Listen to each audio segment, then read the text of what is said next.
hacer las clases de hiperplasia benigna de próstata, cáncer de próstata y cáncer renal. Bueno, vamos a empezar con hiperplasia benigna de próstata. La próstata en general tiene tres enfermedades: prostatitis, hiperplasia benigna de próstata y cáncer de próstata.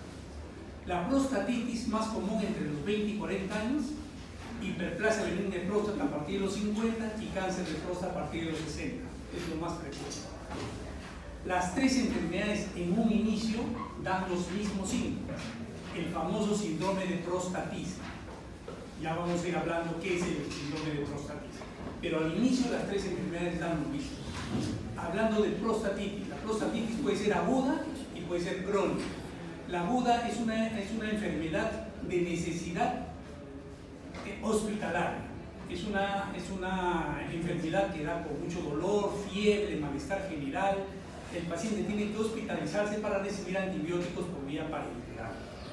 La prostatitis crónica es una infección que se va acarreando conforme pasan los días. Los gérmenes van ingresando a la próstata y esta se va multiplicando poco a poco. Los síntomas van apareciendo en forma paulatina. El examen principal para descartar una prostatitis bacteriana, una prostatitis crónica bacteriana, se llama el test de Stamen.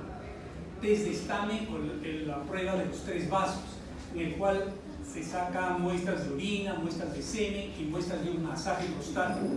Todo eso se manda a cultivar y de ahí nos sale un diagnóstico. La prostatitis crónica bacteriana, el tratamiento es antibiótico y dura largo tiempo, generalmente 1 a 2 meses. En el caso de la próstata, el antibiótico ingresa en forma no total. Por ejemplo, yo tengo una amigdalitis, tomo 7 días de antibióticos y me curé. En próstata no. Suponiendo que ingrese por vía oral uno de antibiótico, a la próstata solamente llega a 0.2. Es por eso que el tratamiento de prostatitis crónica es largo, generalmente 1 a 2 meses. Bueno, la hiperplasia benigna de próstata es el tumor más frecuente entre los varones, ¿no? La próstata generalmente pesa 20 gramos, 15 a 20 gramos. A partir de los 40 y por influencia hormonal, o sea, la testosterona, la hidrotestosterona, la próstata empieza a crecer en todos los varones. Hay unos que crecen más rápido que otros, eso sí, ¿no? Pero empieza a crecer en todos los varones. A partir de los 50 ya se considera que ya empieza la enfermedad de hiperplasia benigna de próstata, cuando la próstata alcanza ya niveles de 25, 30 gramos, ¿no? Y a partir de los 60 es donde se encuentra el mayor porcentaje de pacientes con hiperplasia benigna de próstata. Ahora, de todos los pacientes con hiperplasia benigna de próstata, solamente la mitad de pacientes son sintomáticos, el resto no tiene síntomas. Hay viejitos de 60, 70 años que no tienen síntomas, ¿no? Llegar temprano, rapidito.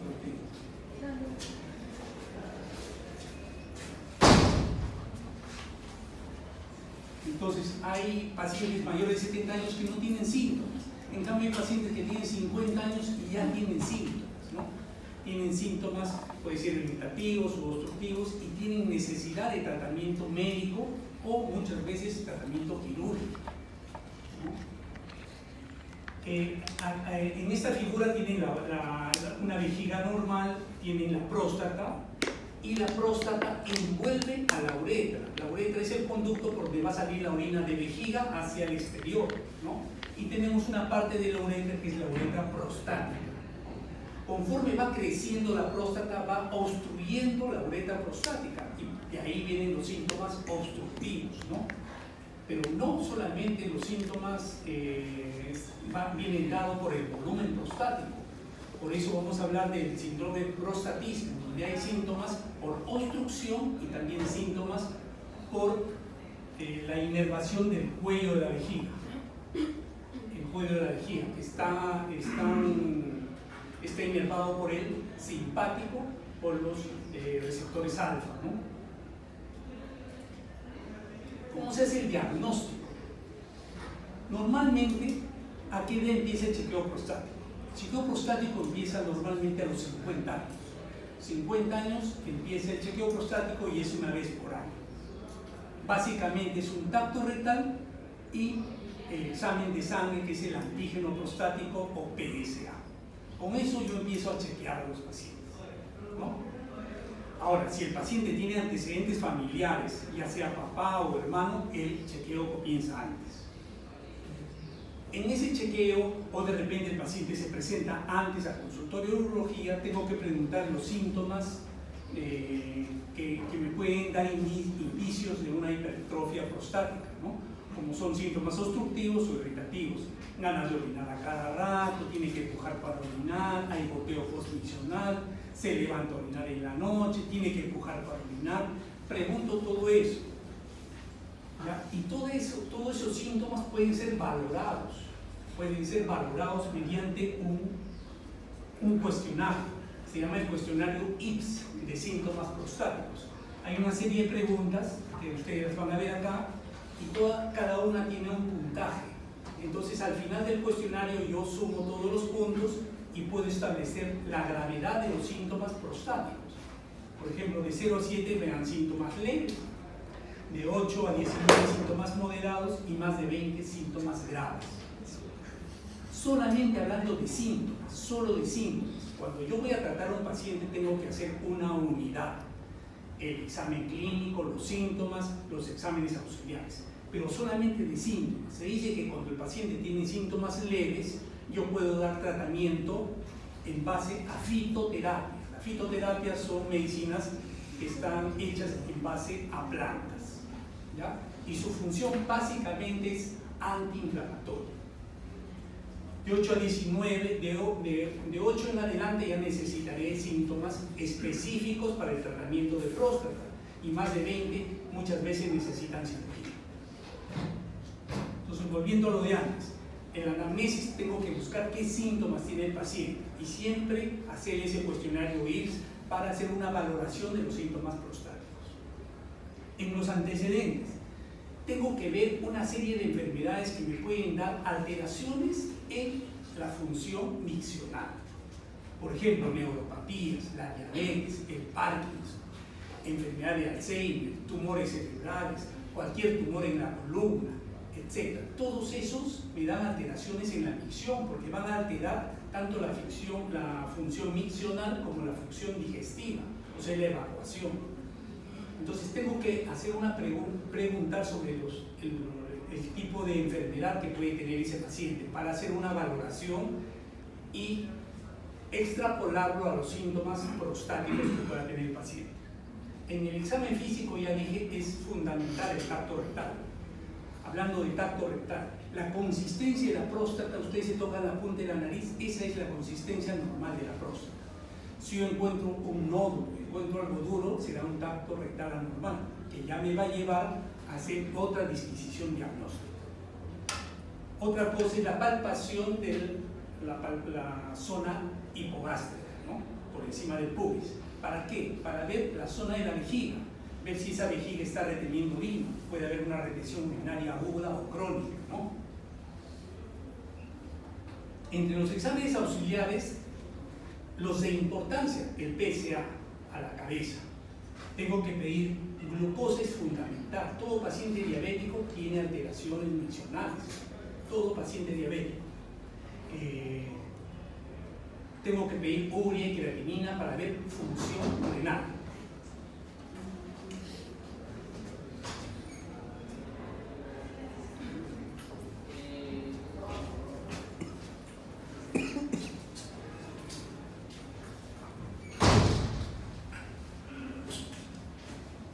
Urea y creatinina para ver la función renal, porque la próstata, a medida que va avanzando, va a obstruir el conducto de la uretra y me puede dar síntomas de obstrucción urinaria y por ende puede alterar la función del riñón.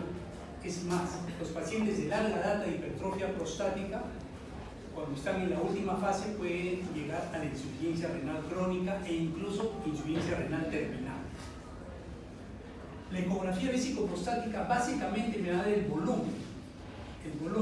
La ecografía no es buena para descartar un cáncer ni nada por el estilo, solamente me da el volumen de la próstata y además me da el residuo postmiccional. Cuando se va a hacer una ecografía vesicoprostática, le dicen al paciente que tome bastante líquido, le hacen una ecografía, ahí ven el volumen de la vejiga, cuánto llenó la vejiga, cuál es el volumen de la próstata. Después terminan esa parte, le dicen al paciente que vaya a miccionar y le hacen una nueva ecografía. Y ahí ven cuánto ha quedado en la vejiga y de acuerdo a eso sacan el residuo postmiccional. Residuo postmiccional normal hasta 10% se considera. Si el paciente ha tenido 300 centímetros cúbicos de orina, lo máximo que puede quedar después de miccionar es 30. La flujometría libre. ¿Cuál es el flujo? ¿Cuál es la velocidad de flujo de un paciente que orina en forma normal? Más de 14 centímetros cúbicos por segundo.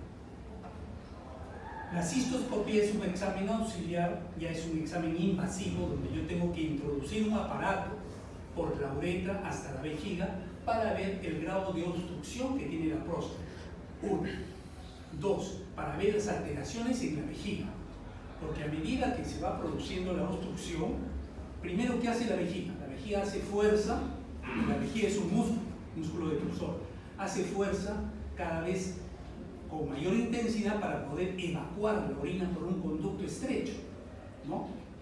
Pero llega un momento en que esa vejiga va formando trabéculas. Dentro de la vejiga se forman trabéculas, pseudodivertículos, y llega un momento en que esa vejiga ya no se va a poder contraer en la fase final de la hiperplasia prostática. Entonces, en la cistoscopía me va a permitir ver si hay alguna alteración en la vejiga, si hay alguna complicación. Por ejemplo, un cálculo vesical es una complicación de una obstrucción crónica de la orina. Ver si hay alguna de esas cosas. Una vez que he hecho todas esas cosas, ya le he hecho el IPS, esta es la cistoscopía. La cistoscopía puede ser rígida, donde entra un tubo, esta tiene que ser con anestesia, etc. O la flexible, que la puedo hacer en consultorio. Es como si yo metiera una sondita dentro de vejiga, ¿no? Esta es la que más se usa en consultorio externo. Acá puedo ver una próstata totalmente obstruida, ¿no? Veo los glóbulos prostáticos, derecho, izquierdo. Esto es muy importante. Este punto anatómico es muy importante, se llama el verum montano. Cuando yo opero en forma, señorita, un favor, ¿puede pasarse acá? Sí.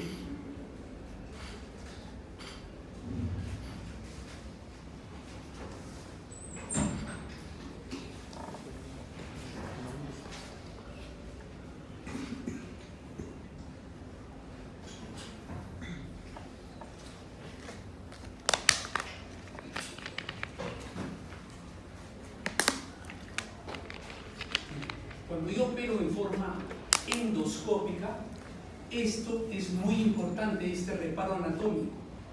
Detrás del verum montano, de 0.5 a 1 centímetro, se encuentra el esfínter externo. Cuando yo opero en forma endoscópica y me llevo el esfínter externo, estoy condenando a ese paciente a una incontinencia urinaria de por vida, porque le lesiono el esfínter y ya no hay forma de recuperar.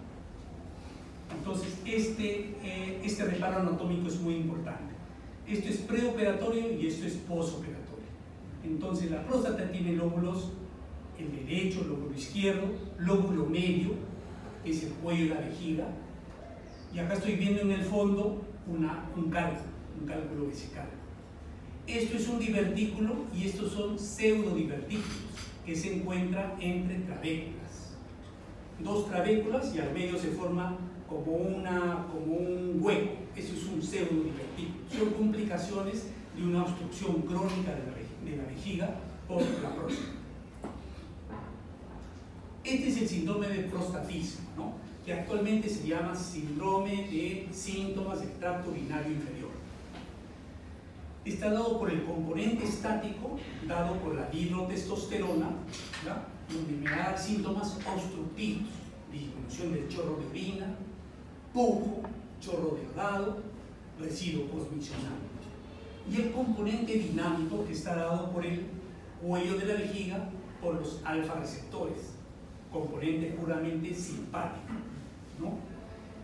Entonces, esto me va a dar la disuria, ganas de orinar a cada ratito, poliaguria, disuria, dolor al orinar, también ganas de orinar en la noche, nocturia, dolor suprapúbico también me da, urgencia. Urgencia es ese síntoma que el paciente tiene ganas de orinar y tiene que correr al baño porque si no ya se le escapa un poquito. Esa es urgencia.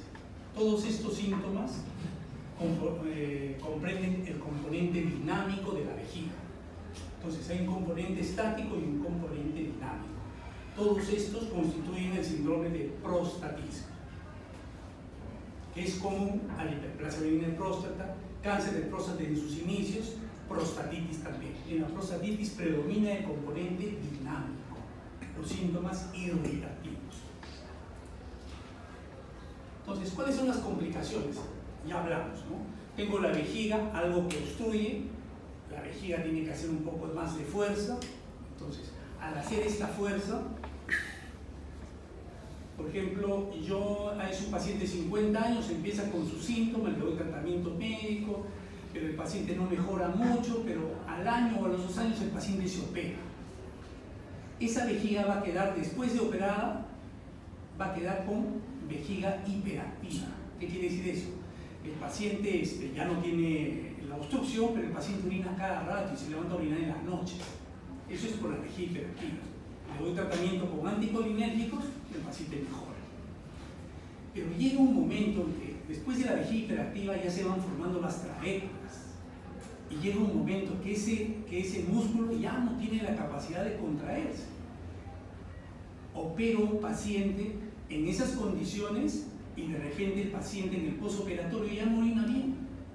¿Qué ha pasado? No es que no lo haya operado bien, sino que se ha operado a destiempo.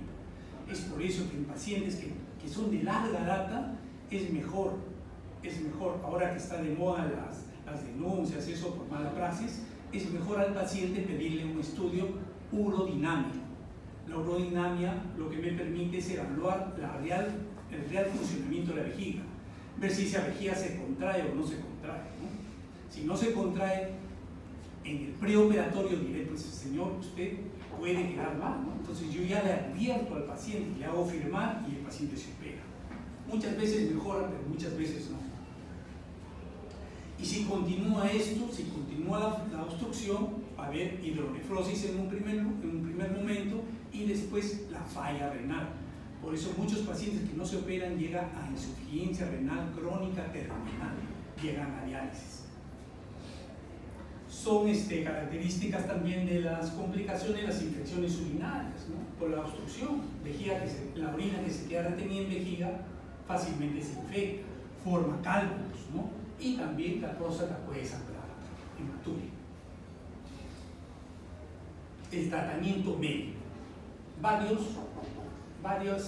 tipos de sustancias.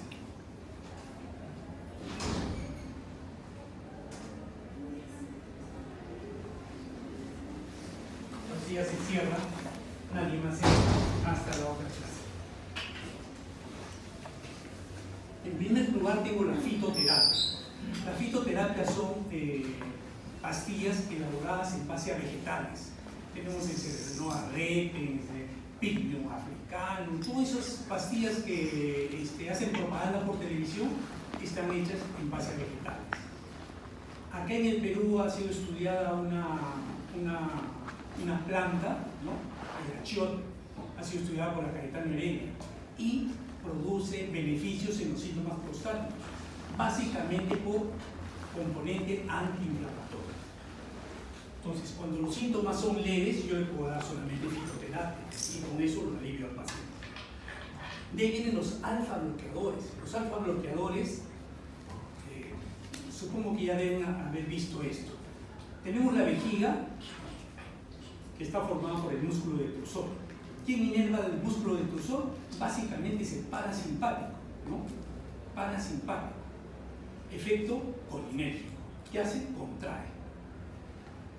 El cuello de la vejiga lo inervan las fibras simpáticas, los receptores alfa, ¿no? ¿Qué hacen? Cierra. Los alfa bloqueadores van a bloquear esa acción, entonces van a aperturar el cuello y por eso la orina va a salir con mayor facilidad. Dentro de los alfa bloqueadores tenemos la perazocina, tamsulosina, doxazocina, alfosocina, la silotocina, etc. Todos ellos van a mejorar la micción. Como efecto colateral importante, dos. Uno es trastornos de la eyaculación. Muchos de ellos o disminuye el volumen eyaculatorio o no eyacula. Y dos, hipotensión ortostática. El paciente se pone de pie y baja la presión. Es por eso que a los pacientes que voy a indicar alfa bloqueadores les digo, empiece a tomar la pastilla en la noche, a la hora de acostarse, para que durante toda la noche pase mayor efecto y el paciente no tenga problemas de mareos, etc. Pero sí siempre en la mañana tiene un poco de dolor de cabeza y mareos que duran unos 4 o 5 días hasta que pase el efecto, ¿no? O el cuerpo se acostumbra a esa nueva presión arterial. Los inhibidores de la 5-alfa reductasa, estos generalmente actúan, los alfa bloqueadores actúan sobre el componente, como les dije, dinámico, ¿no? En cambio los inhibidores de la 5-alfa reductasa actúan sobre el componente estático, actúan sobre la dihidrotestosterona, entonces van a mejorar la micción por ese lado. Se dice que si los pacientes toman inhibidores de la 5-alfa reductasa durante mucho tiempo, ¿no? Más o menos a los 8 o 9 meses, se puede ver una disminución del volumen prostático. Lo máximo que puede disminuir de volumen es hasta un 20%. ¿Ya? Ahí tenemos el finasteride, el dutasteride. Y últimamente hay asociaciones de los alfa bloqueadores con los inhibidores de la 5-alfa reductasa. Por ejemplo, tenemos el Tamsulón Duo, que tiene tamsulosina más dutasteride, ¿no? Por ejemplo, un viejito que tiene 75 años, pero tiene diabetes, hipertenso, sufre del corazón, tiene arritmia. Si uno lleva a sala de repente se me muere en sala, le puedo dar esta combinación de fármacos. Y otra noticia también importante es que todo paciente que tiene hipertrofia prostática de alguna manera va a tener algún trastorno en la función sexual. Alteración en la libido, alteración en la erección, etc. Se ha estudiado los inhibidores de la 5-fosfodiesterasa. Los inhibidores de la 5-fosfodiesterasa, la cabeza está ¿quién? Sildenafil, ¿no? El Viagra. Pero han surgido otros compuestos y ha sido estudiado el tadalafilo. Y se ve que el tadalafilo también mejora la micción, tomándolo diariamente. Por eso ahora hay unas pastillas de tadalafilo de 5 miligramos que se toman todos los días. Mejora la función urinaria y mejora la función sexual. El tratamiento quirúrgico. Si hacemos un todo y el paciente tiene síntomas, según el cuestionario IPS, de moderados a severos, según la ecografía tiene más de 40 gramos la próstata, entonces ya estaré pensando en un tratamiento quirúrgico. Teóricamente, se dice, teóricamente, si un paciente tiene próstatas hasta 60 gramos, yo puedo hacer tratamiento endoscópico. Más de 60 gramos tiene que ser cirugía abierta. Eso es lo que dice la teoría. Pero ahora, según las nuevas técnicas, yo puedo operar próstatas grandes en forma endoscópica. Ahorita les voy a explicar cómo. La cirugía abierta puede ser de dos formas. Si yo tengo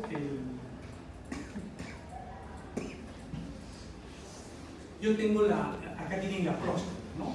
Próstata enferma.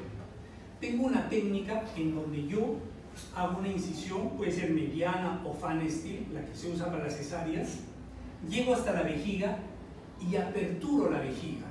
Entonces, al aperturar vejiga, abajo voy a ver los lóbulos prostáticos.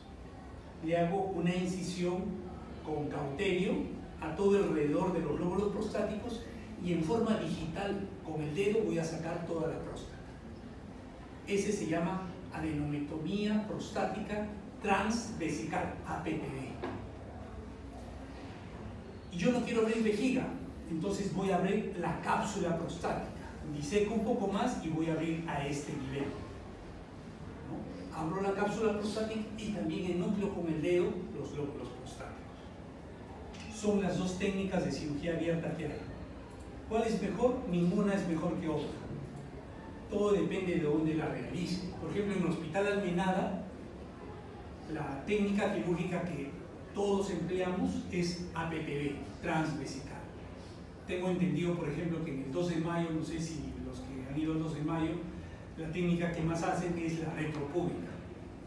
Pero todo depende de la escuela o del hospital a donde vayan. En cuanto a cirugía endoscópica, el gol estándar de la cirugía endoscópica es la resección transuretral de próstata, RTU. El problema de la RTU es que yo tengo que utilizar energía monopolar. Y para usar energía monopolar, el líquido de irrigación debe ser agua destilada. ¿Cuál es el problema con el agua destilada? El problema con el agua destilada es que puede ingresar al torrente sanguíneo, ingresa al glóbulo rojo, explota el glóbulo rojo, hemólisis, y el paciente da una insuficiencia renal aguda que puede llegar a diálisis. ¿Es temporal? Sí que es temporal, pero ya hay una complicación. Por eso se dice RTU de próstata, lo máximo que yo puedo operar es 1 hora. Teóricamente se dice que un cirujano puede operar 1 gramo por hora. Por eso digo, hasta 60 gramos puedo operar con cirugía endoscópica. Eso es teóricamente. Hay cirujanos que son un poco más rápidos, pueden operar hasta 80 gramos. También hay cirujanos más lentos que operan 40 gramos y les falta tiempo. Eso es con la resección transuretral de próstata. Pero hay otras técnicas como la vaporresección prostática bipolar. ¿Qué es vaporresección? Vaporiza, o sea, convierte la próstata en vapor y también reseca, saca pequeños fragmentos de próstata, pero utiliza energía bipolar. Tanto con la energía bipolar y con el láser, yo puedo usar cloruro de sodio. Al usar cloruro de sodio ya no tengo problemas, puedo operar cirugías más largas. Entonces puedo operar próstatas de mayor volumen, 100 gramos, 200 gramos, solamente que me va a llevar mayor tiempo, ¿no? Entonces tengo la RTU, que es el gol estándar hasta ahora, la vaporresección bipolar y los diferentes tipos de láser. El láser verde es el que más se usa, solamente vaporiza. Tenemos el láser Holmium, que enúclea, saca la próstata enterita de la vejiga. Pero para esto yo tengo que introducir otro aparato que se llama morcelador. El morcelador es como cuando van al mercado y muelen la carne, igualito. El morcelador lo que aspira y morcela toda la próstata. Y el láser Thulium, que puede vaporizar, puede resecar o puede enuclear. Es mucho mejor todavía el láser Thulium. Pero lo que más hay en Lima es el láser verde. El Thulium en segundo lugar y el Holmium es lo que menos hay. Creo que hay 1 o 2 centros nomás que tienen láser Holmium. Acá tienen el equipo de RTU, todo se hace con cirugía, con videocirugía, ¿no? Este es el asa de resección, acá ven el asa de resección y ven cómo se está resecando la próstata por pedacitos. Estos son los chips prostáticos, ¿no? Esta es la próstata o la uretra prostática antes de la operación y esto es después de la operación. Bipolar, como te digo, puede vaporizar y puede resecar. Y con el láser puedo vaporizar, resecar o enuclear. Ahora, las complicaciones de la cirugía endoscópica, la primera complicación y la más temida, no es la más frecuente, pero sí es la más temida, es que el paciente quede incontinente. Por eso debo tener presente mi verum montano y no retroceder, porque si no tengo el peligro de lesionar el esfínter externo y dejo al paciente incontinente. Y las otras ya no son dependientes del aparato, del grosor del aparato, etc. O de la energía usada, ¿no? Que pueden dar estrecheces, tanto a nivel de uretra, tanto a nivel del cuello de la vejiga. ¿Ya? Estas son fácilmente corregidas también por cirugía endoscópica, pero son complicaciones de la cirugía endoscópica. ¿Alguna pregunta de hiperplasia benigna de próstata? ¿Algo que no les haya quedado claro?